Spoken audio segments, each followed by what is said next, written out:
2024 లేదా 25లో డిగ్రీ లేదా బీటెక్ చదివారా? సాఫ్ట్‌వేర్ జాబ్ కోసం ఎదురు చూస్తున్నారా? అయితే కోడ్ జ్ఞాన్ 100 డేస్ కోర్సులో చేరండి. జాబ్ సాధించండి.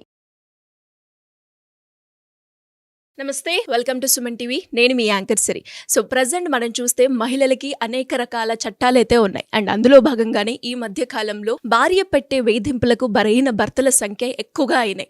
సో మరి వాళ్ళు చట్ట ప్రకారంగా చట్టాన్ని అప్రోచ్ అవ్వాలి అంటే ఎలాంటి హక్కులు ఉంటాయి, వీటన్నిటి గురించి ఇన్ డీటెయిల్గా మనతో షేర్ చేసుకోవడానికి అలాగే రవీంద్రనాథ్ గారు ఉన్నారు. వారిని అడిగి తెలుసుకుందాం. నమస్కారం సార్. నమస్తే అండి సిరి గారు. భార్య పెట్టే వేధింపులకు గురైన భర్తల సంఖ్య చాలా ఎక్కువైంది అని చెప్పొచ్చు.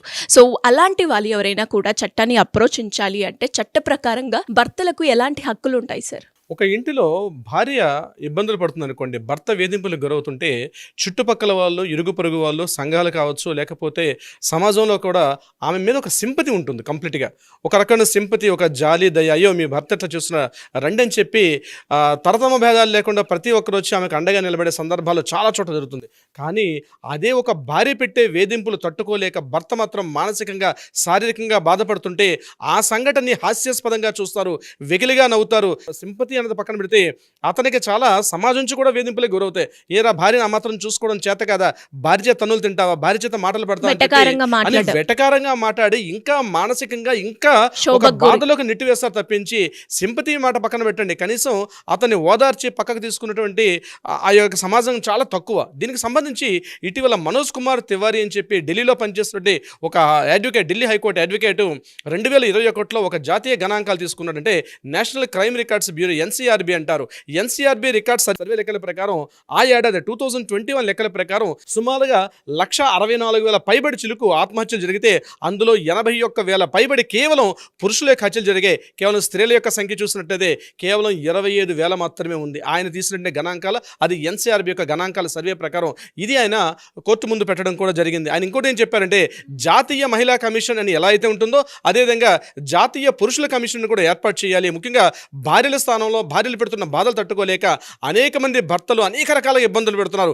ఇంట్లో ఇబ్బంది పడుతున్నారు, ఆఫీసులో ఇబ్బంది పడుతున్నారు, తన యొక్క పని మీద ఇంట్రెస్ట్ చేయలేకపోతున్నాడు. కాబట్టి భర్తలకు అనుకూలంగా కూడా ఎన్నో కొన్ని చట్టాలు చేయాల్సిన ఆవశ్యకత ఉందని అని గుర్తు చేస్తూ కూడా అటు పార్లమెంట్కి కావచ్చు, లేకపోతే కొన్ని ఎన్హెచ్ఆర్సీ అంటే నేషనల్ హ్యూమన్ రైట్స్ కమిషన్ కూడా ఆయన నివేదికలు సమర్పించడం జరిగింది.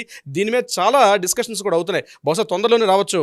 అయితే యూఎస్ఏ అండ్ అమెరికా లాంటి సిస్టర్ కంట్రీస్లో అయితే అటు జెండర్ వైజ్ ఉంటుంది, అంటే మహిళలకి పురుషులకి సమానంగా కొన్ని చట్టాలు ఉన్నప్పుడు కూడా న్యూట్రల్ బేస్డ్ కొన్ని చట్టాలు ఉంటాయి. అంటే అక్కడ తప్పు ఎవరికి జరిగింది అనే బేస్ చేసుకుని కూడా న్యూట్రల్గా కొన్ని రకాల చట్టాలు కూడా ఏర్పాటయ్యే సందర్భాలు ఉన్నాయి. కానీ మన భారతదేశం తీసుకున్నట్లయితే కేవలం ఒక వన్ సైడ్ అయిపోయినట్టుగా చట్టాలన్నీ కూడా మహిళలకు సపోర్ట్ చేస్తుంది తప్పించి పురుషుల యొక్క సపోర్టింగ్ చట్టాలు చాలా తక్కువ ఉంటాయి. ఇది ఒక విషయం కూడా చెప్పినట్టు ఉంటుంది, ఒక వేమన పద్యం కూడా ఉంటుంది, చెప్పులోని రాయి చెవులోని జోరిగా, కంటిలోని నలుసు ఇంటిలోని పోరు ఇంతింత కాదే అని వేమన గారు ఎప్పుడో మధ్యకాలం అంటే సుమారుగా 15వ శతాబ్దంలోని ఇంటిలోని యొక్క పోరేంటని ఆయన అప్పుడే చూపించడం జరిగింది.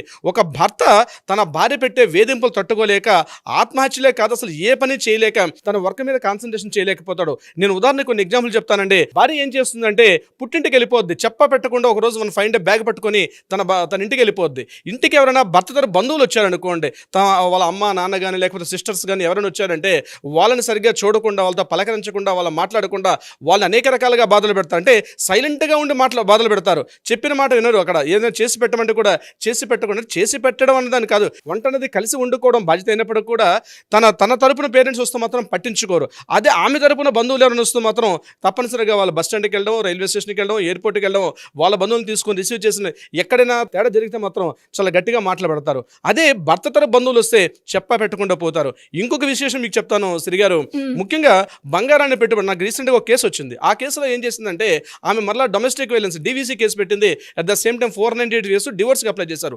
డివోర్స్కి అప్లై చేస్తున్న సందర్భంలో ఏం చేశారంటే పెళ్లి సందర్భంలో పెట్టినటువంటి పెట్టుబడి కానుకలు ఏవైతే ఉంటాయో సుమారుగా ఒక 10 తులాల బంగారం పెడితే ఆ 10 తులాల బంగారాన్ని కూడా ఆ అమ్మాయి తన ఇంట్లో పెట్టి ఒక్కొక్క ట్రిప్కి ఏదో ఒక హారం అంటూ, బ్యాంగిల్స్ అంటూ, మెడలో ఉన్న హారం, నెక్లెస్, బ్యాంగిల్స్ అని ఒక్కొక్క ట్రిప్ మెల్లమెల్లగా వాళ్ళ అమ్మగారింటి పట్టుకుని వెళ్ళిపోయి మొత్తం అంతా ఇక్కడ ఉంటే 10 తులాల బంగారం తీసుకెళ్ళిపోయిన తర్వాత డివోర్స్ ఇచ్చినప్పుడు నేను 10 తులాల బంగారం ఇచ్చాను కాబట్టి మరలా ఇప్పుడు నాకు 10 తులాలు ఇస్తారా చస్తారని చెప్పి ఆ భర్త మెడ మీద కత్తి పెట్టినట్టుగా అందులో కంప్లైంట్ చేస్తే లేదు ఈ మొత్తం బంగారాన్ని మొత్తం అమ్మాయి తీసుకెళ్ళిపోయిందంటే కూడా అతని యొక్క గోడు వినే నాదుడు కూడా కోర్టులో ఎవరు లేకుండా పోయారు. అంటే అతను చెప్పుకొని ఏడుపక్కు కూడా తక్కువ, సార్ నాకు చావు తప్ప వేరే గత్యంతరం లేదు సార్, ఎలా చేయాలో అర్థం కాదు, బంగారం మొత్తం ఆమె తీసుకెళ్ళిపోయింది, ఇదే కాకుండా మా దగ్గర ఉంటే బంగారాన్ని కూడా ఆమె తీసుకెళ్ళింది, మెల్ల మా బంగారం చెప్తూ పుట్టింటికి ఏదో అంటే ఏదో ఇంట్లో ఫంక్షన్ జరిగిందనో లేకపోతే ఏదో కార్యక్రమం జరిగిందని చెప్పి మెల్లగా ఈ బంగారం తీసుకెళ్ళిపోయి తిరిగి మా బంగారాన్ని మాకు ఇవ్వమని చెప్పి తిరిగి ఉల్టా కేసులు పెట్టే సందర్భాలు చాలా జరుగుతున్నాయని చెప్పి భార్యలు పెట్టే వేధింపు ఒక లెక్కపత్రం ఉండదండి.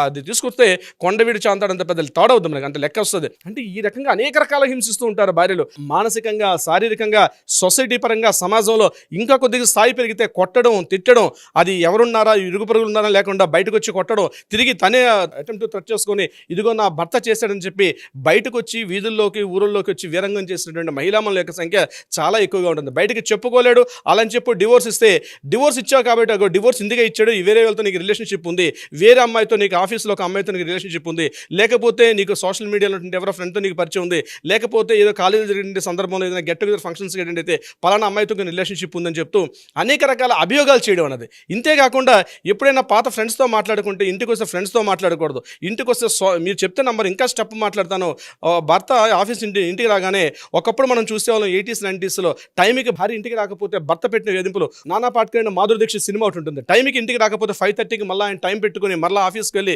నేను రావడానికి ఎంత టైం పెట్టింది, నువ్వు ఎందుకు హాఫ్ అన్ అవర్ పెట్టింది, నేను కేవలం జస్ట్ 15 minutes వచ్చాను, నువ్వు ఎందుకు 5 నిమిషాలు లేట్గా ఎందుకు వచ్చావు అని చెప్పి ఒక సినిమాల సంగతి. అంటే రియల్ లైఫ్లోనే సినిమాలు తీశారు ఆ టైంలో. ఇప్పుడు రివర్స్ కేటగిరీ, చెప్పిన టైంకి రాకపోతే అంటే ఆఫీస్ నుంచి ఇంటికి వచ్చే సమయాన్ని కరెక్ట్గా లెక్కబెట్టి 5:30కి ఇంట్లో ఉండాలంటే 5:30 కల్లా ఇంట్లో ఉండాలి. పొరపాటున ఇంటికి వచ్చిన తర్వాత ఫ్రెండ్స్తో మాట్లాడినా, చాటింగ్ చేస్తున్నా, వాట్సాప్లో ఉంటున్నా, ఎవరితో ఉంటున్నా చాలా దయనీయమైన పరిస్థితి భర్తలు గడుపుతున్న పరిస్థితి. చెప్పుకోలేక భర్తలు పడుతున్న బాధలు లెక్కకి మికిలిగా ఉంటాయి సిరిగారు. ఇంకొన్ని సందర్భాల్లో సిరిగారు పిల్లలు ఉంటారు, పిల్లల విషయం చూసినట్లయితే ఆ పిల్లల్ని తీసుకుని తన పుట్టింటికి వెళ్ళిపోద్ది అమ్మాయి చెప్ప పెట్టకుండా. పిల్లల్ని చూద్దామంటే పిల్లల్ని చూపించినవారు, నువ్వు ఇంత అమౌంట్ ఇస్తే తప్ప నేను నీ పిల్లల్ని చూపించని చెప్తాది ఆవిడ. అంతేకాకుండా పిల్లల్ని ఏ స్కూల్లో జాయిన్ చేయాలి, వాళ్ళ ఎడ్యుకేషన్ విషయంలో కావచ్చు, ప్రతి విషయంలో కూడా దాన్ని ఇంటర్ఫేర్ అయిపోయి, అంటే ఎడ్డమంటే తెడ్డమంటారు సామెత ఆంధ్ర సైడ్ చెప్తారు, అంటే అవునంటే కాదని చెప్పడం అనమాట. ప్రతి విషయాన్ని కన్ఫ్లిక్ట్ చేసుకోవడం, కాంట్రవర్షియల్ చేసుకోవడం, పిల్లల్ని చూపించకుండా పిల్లల్ని ఒక అజ్ఞాతంలో ఎక్కడో వాళ్ళ అక్కగారింట్లో కానీ వాళ్ళ అమ్మమ్మ గారింట్లో పెట్టేసి నువ్వు నేను అన్నట్టుగా చేస్తే నేను అడిగినట్టు అమౌంట్ ఇస్తే తప్పించి పిల్లల్ని నీకు నేను చూపించనని చెప్పి కూడా భర్తని భయపెట్టేటువంటి భార్యామణుల యొక్క సంఖ్య చాలా ఎక్కువగా ఉంటుంది శ్రీగారు. ఎస్ సార్, మీరు చెప్పిన ఏవైతే ఉన్నాయో చాలా మంది హస్బెండ్స్ ఎవరైతే ఉన్నారో రియల్ టైమ్గా ఎక్స్పీరియన్స్ అయిన వాళ్ళే ఎక్కువగా ఉన్నారు. సో అలాంటి వాళ్ళు ఎవరైనా కూడా చట్ట ప్రకారంగా వెళ్ళాలి, మాకు ఎలాంటి హక్కులు ఉంటాయి అన్నప్పుడు లీగల్ పరంగా ఎలా ఉంటుంది సార్? అంటే పూర్తిగా శ్రీగారు మహిళలకు ఉన్నటువంటి చట్టాలు, సెక్షన్స్ ఏవైతే కఠినమైనటువంటి సెక్షన్స్ ఏవైతే ఉన్నాయో అంత స్థాయిలో లేనప్పటికీ కూడా కొన్ని సెక్షన్స్ పురుషులకు కూడా సపోర్ట్గా ఉన్నాయి. ఇందులో నేను చెప్పేది సెక్షన్ 9 ప్రకారం తీసుకున్నట్లయితే ఆర్సీఆర్ పిటిషన్ అంటారంటే restitution of the conjugal rights. అంటే భార్యని పుట్టింటికి వెళ్ళిపోయినటువంటి భార్యని మళ్ళీ వెనక్కి తెప్పించుకునే పిటిషన్. అంటే ఆ అమ్మాయి పెట్టకుండా పిల్లల్ని తీసుకుని ఇంటికి వెళ్ళిపోయింది. అటువంటి సందర్భాల్లో ఈ ఆర్సీఆర్ పిటిషన్ సెక్షన్ 9 ప్రకారం మనం వేసుకున్నట్లయితే భార్యను మళ్ళీ నా ఇంటికి పంపించమని చెప్పి కోర్టు ద్వారా ఒక పిటిషన్ పంపించుకునే ఒక హక్కు కూడా భర్తకు ఉంటుంది. దీన్ని ఆర్సీఆర్ పిటిషన్ అంటారు. అంటే ఇది చాలా ఇంపార్టెంట్ పిటిషన్. చాలా చోట్ల ఫస్ట్ డివోర్స్ అన్నది కేసు ఇక్కడే స్టార్ట్ అవుద్ది. వన్ ఫైండ్ ఏం చేస్తుంటే భార్య పెట్టకుండా ఇల్లు విడిచేసి వెళ్ళిపోతుంది, ఆ బ్యాగ్ పట్టుకుని పిల్లల్ని తీసుకెళ్ళిపోతుంది. ఇక్కడ ఆర్సీఆర్ పిటిషన్ కానీ మగవాళ్ళు వేసుకున్నట్లయితే మీకు రేపు డివోర్స్లో చాలా సపోర్ట్ ఉండే అవకాశం ఉంటుంది. మెయింటెనెన్స్లో కానీ, డివోర్స్లో కానీ, లేకపోతే నేను చెప్పిన డీవీసీలో కానీ, డొమెస్టిక్ వైలెన్స్లో కూడా ఏదైతే ఇప్పుడు ఆర్సీఆర్ పిటిషన్ అనేది చాలా వాల్యుబుల్ అవుతుంది. అంటే నాకు అభిప్రాయం లేదు, ఆమె డివోర్స్ ఇచ్చే ఉద్దేశం నాకు లేదు, కానీ నా భార్య ఏదైతే పెట్టుకుని వెళ్ళిపోయిందో కోర్టు ద్వారా వినవించుకుంటున్నాను, నా భార్యను మళ్ళీ నా ఇంటికి పంపించండి అని చెప్పి ఒక ఆర్సీఆర్ పిటిషన్ వేసుకునే హక్కు ఉంటుంది. ఇది రేపు డివోర్స్లో కానీ వీటిలో చాలా యూస్ఫుల్ అవుతుంది. ఇది కాకుండా సెక్షన్ 340 అండ్ 182 ఐపీ సెక్షన్స్ ప్రకారం అంటే ఒకవేళ భార్య తప్పుడు కేసులు పెట్టింది అనుకోండి. తప్పుడు కేసులు అంటే ఏంటి, ఎట్లాంటి తప్పుడు కేసులు పెడుతుంది అంటే సరిగ్గా అమౌంట్ ఇట్లేదని చెప్పు, నన్ను కొడుతున్నాడు, నన్ను తిడుతున్నాడు, నన్ను దూషిస్తున్నాడు, అబ్యూజ్ లాంగ్వేజ్ తిడుతున్నాడు, నా ప్రైవసీకి సెక్షన్ అంటే ఆర్టికల్ 21 ప్రకారం నా ప్రైవసీకి భంగం వాటిల్లుతున్నాడు అన్నటువంటి ఇటువంటి సందర్భాల్లో ఇప్పుడు నేను చెప్పిన 340 అండ్ 182 సెక్షన్స్ ప్రకారం భార్య వేధింపులకు గురి చేస్తుంటే కూడా ఇవి పెట్టే అవకాశం కూడా ఉంటుంది. ఇది కాకుండా సిఆర్పిసి 156(3) ఇది చాలా పవర్ఫుల్. మానసికంగా వేధిస్తే ఎట్లా అంటే ఇప్పుడు ఇందాక నేను చెప్పినట్టుగా మానసికంగా వేధించడం, టైంకి ఇంటికి వస్తావా రావా, ఈ టైంకి నువ్వు సోషల్ మీడియాలో చూడకూడదు, నీ ఫ్రెండ్స్తో ఉండకూడదు, నీ జీమెయిల్ అకౌంట్స్ పాస్వర్డ్స్ నాకు ఇవ్వాల్సిందే, నువ్వు ఎవరెవరు ఇన్స్టా వాడితే ఇన్స్టా అకౌంట్ డీటెయిల్స్ నాకు ఇవ్వాల్సిందే, ఎవరెవరు పరిచయాలు ఉన్నాయి, నీ ఆఫీస్లో ఫ్రెండ్స్తో పరిచయాలు, మానసికంగా బెదిరించడం. నువ్వు ఇంత అమౌంట్ ఇస్తావు, మా సిస్టర్ వాళ్ళ మ్యారేజ్ అయింది, ఆ టైంకి ఇంత అమౌంట్ నువ్వు ఇవ్వాల్సిందే, ఇవ్వకపోతే నిన్ను డివోర్స్ ఇస్తానని, లేకపోతే నీ మీద 498కి పెడతానని చెప్పి ఇట్లా బెదిరింపులకు ఉన్నట్లయితే సార్ మరి ఇట్లాంటి సందర్భాల్లో వీటికి ఎవిడెన్స్ ఎలా గ్యాదరించాలి? ఈ ఎవిడెన్స్ ఎప్పుడైతే మీకు భార్య మీద కొంత అనుమానం కలిగిందో, ఈవిడ మానసికంగా వేధింపులకు గురిచేస్తుందని తెలిసినప్పుడు మీరు కొంత అలర్ట్ అవ్వండి. వీలైనంత కొన్ని ఎవిడెన్స్లు అయితే గ్యాదరించుకోవడం చాలా మంచిది. అప్పుడు సెక్షన్ 156/3 ప్రకారం ఆమెను మానసికంగా వేధింపులు గురిచేస్తే కూడా మీరు ఆమె కోర్టులో కూడా కేసు ఫైల్ చేయొచ్చు, ఆమెకు కూడా ఉంటుంది. ఇది కాకుండా సెక్షన్ 177 అండ్ 182 ఇవేంటంటే భార్య కంప్లీట్గా తప్పుడు సమాచారం ఇవ్వడం. అంటే వేరే అమ్మాయితో రిలేషన్షిప్ ఉంది నీకు, అందువల్ల నువ్వు అమ్మాయితో బాగా రిలేషన్ మాట్లాడుతున్నావు, ఆమెతో జల్సాగా తిరుగుతున్నావు అని చెప్పి, అంటే విషయం అక్కడ లేదు, మీరు తప్పు చేయలేదు, కానీ మీ మీద ఒక అభియోగం మోపుతుంది. మీరు పలానా అమ్మాయితో తిరుగుతున్నారు, మీరు పలానా చోటికి నాకు చెప్పపెట్టకుండా వెళ్ళారు, మీరు పలానా షాప్కి ఎందుకు వెళ్ళారు, ఆ టైంలో ఈవినింగ్ 8-9 o'clock మీరు ఈ టైంకి ఎక్కడ ఉన్నారు అని చెప్పి ఈ రకంగా తప్పుడు సమాచారంతో రేపు ఆమె డివోర్స్ కేసు పెట్టిన, డీవీసీ పెట్టిన సందర్భాల్లో ఈ సెక్షన్స్ మీకు ఉపయోగపడే అవకాశం కూడా ఉంటుంది. ఇది కాకుండా మెంటల్ హెరాస్మెంట్ ఇప్పుడు 156(3) అని చెప్పాను. ఇది కాకుండా కాస్త బెదిరింపులు, మరి కాస్త ఫిజికల్ అనుకోండి 506 భయపెట్టడం, నీ అంతు చూస్తా, నిన్ను రోడ్డుకి ఇడుస్తా, నిన్ను సమాజంలో పరువు లేకుండా చేస్తా అని చెప్పి బెదిరింపులు చేశారనుకోండి, సెక్షన్ 506. ఇది చాలా పవర్ఫుల్ సెక్షన్ ఆమె మీద. అంటే కేవలం మహిళలకు ఒకటే కాకుండా ఇలా లెక్క వేసుకుంటూ పోతే పెద్ద ఎపిసోడ్ అవుతుంది సిరి గారు. ఈ సెక్షన్స్ అన్ని కూడా స్త్రీలకు ఏ మాత్రంగా ఏది ఉన్నాయో అంత పవర్ఫుల్ లేనప్పుడు కూడా పురుషులకు కూడా కొన్ని సపోర్టింగ్ ఉన్నాయి. ఇది రేపు మీకు చాలా యూస్ఫుల్ అవుతాయి. ఈ మధ్యకాలంలో మేము కొన్ని కేసెస్లో మేము తీసుకొని చేస్తున్నప్పుడు ఈ రకమైన కేసులు ముందు అలర్ట్ అవ్వడం, అంటే మీరు ఆమె ట్రాప్లో పడకుండా, ఈ పదాన్ని వాడడం నేను చాలా సాహసిస్తున్నాను, మీరు ఆమె యొక్క ట్రాప్లో పడిపోకుండా, అంటే ఆమె యొక్క ఒక ట్రాప్ అనే విషయం మీద ఒక ఎపిసోడ్ చేద్దాం. ఆమె యొక్క ట్రాప్లో పడిపోకుండా, ఆమె వాంటెడ్లీ మిమ్మల్ని హింసిస్తుంది తెలుసు, మానసికంగా, శారీరకంగా, సామాజికంగా, ఆర్థికంగా మిమ్మల్ని ఇబ్బంది పెడుతుందని మీరు ఎప్పుడైతే గుర్తిస్తారో, ఇంకా ఆమెతో కలిసి మేము జీవించలేం, లైఫ్ ట్రావెల్ చేయలేం అనుకునే సందర్భాల్లో మీరు కొంత అలర్ట్గా ఉండాలి, కొన్ని ఎవిడెన్స్లు మీరు కూడా గ్యాదర్ చేసుకోవాలి.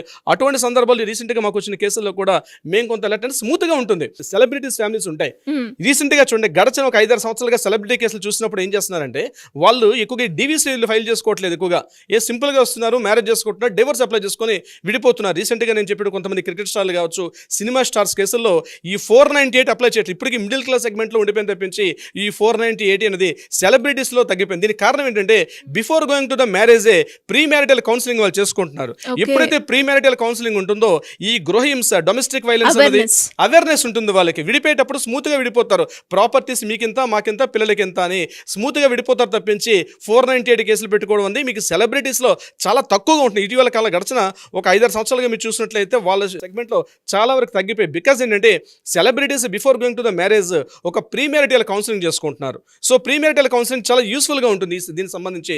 సిరి గారు, సార్ మీరు అన్నట్టుగానే ఎవరైనా కూడా భర్తలు ఎస్పెషల్గా ఫిజికల్గా కావచ్చు, మెంటల్గా కావచ్చు, లేదు అంటే ఫైనాన్షియల్ పరంగా కావచ్చు, ఇలాంటి ట్రాప్లో పడిపోయి మేము చట్టాన్ని అప్రోచించాలి అనుకునేటప్పుడు లీగల్ పరంగా ఎలాంటి రెమెడీస్ ఉంటాయి, దానికి మీ గైడెన్స్ కావాలి అంటే ఎలా మిమ్మల్ని కాంటాక్ట్ అవ్వాలి సార్? తప్పనిసరిగా సిరి గారు, దీనికి సంబంధించి 100% లీగల్గా మన సపోర్ట్ ఉంటుంది. ఎవరైనా భర్తలు బాధింపులు పడుతుంటే, భార్య ద్వారా వేధింపులకు గురవుతుంటే, నాట్ ఓన్లీ భార్య కదా, భర్తగా భార్య కావచ్చు, భార్యగా భర్త కావచ్చు, ఇటువంటి వేధింపులు గురవుతున్న సమక్షంలో డెఫినెట్గా వాళ్ళకి లీగల్ పరంగా కింద స్క్రోల్ అవుతున్న నెంబర్ని కాంటాక్ట్ చేయగలిగితే, అట్లీస్ట్ కాల్ ఆర్ వాట్సాప్ చేయగలిగితే మన లీగల్ టీం ఎప్పుడు కూడా రెడీగా ఉంటారు.